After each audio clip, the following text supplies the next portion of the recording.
Hello বন্ধুরা, আসসালামু আলাইকুম। It's me Ashik Taj. Welcome back to my Facebook page.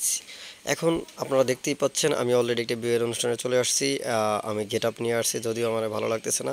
তারপরও সিম্পল একটা মিনি একটা ব্লগ তৈরি করে ফেললাম। জাস্ট আমি খাবো, আপনারা আমাদের সাথে থাকুন। আসলে কি বলবো, মজার কথা হচ্ছে আপনারা দেখতেই পাচ্ছেন এখানে টেডি ড্রেস পেয়ে গেছি।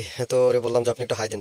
যাই হোক, ওকে দেখিয়ে নিলাম। তো আমাদের বরপক্ষ অলরেডি চলে আসছে, আমরা টেবিলে বসিয়ে নিলাম। তো জামাই মুসকে হাসতেছে, সে তো একেবারে পুরো ক্রেজি, একেবারে অস্থির বিনোদনে আছে। সে ভাই আমার বিয়ে করতেছে, বিয়ে করতে আসছে, বিয়ে করে আসতে পালকিতে কইরা বউরে নিয়ে চলে যাবে। যাই হোক, আপনারা আমাদের সাথে আছেন, দেখতেই তো আছেন। এখানে মুরব্বীরাও সেই পরিমাণে পিনিকে আছে, তারা খাবার দাবার খাবে, যদিও তারা দুপুরে কেউ খায় নাই, বেলা বেজে গেছে 3টা।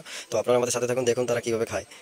আসলে সবাই তো খায়, খাবার দাবার গিয়ে দেখার কিছু আছে। তারপরে বললাম, যাই বলার জন্য বললাম, আপনারা কিছু মনে করেন না। এখানে হচ্ছে খাবারের আগে এখানে সরা রেজিস্ট্রি হবে, খাতা কলম নিয়ে সবাই দৌড়াদৌড়ি করতেছে। জামাই উপরে রেডি, বিয়ে করে। যাই হোক, আলহামদুলিল্লাহ, তাদের দাম্পত্য জীবনে সুখী হোক।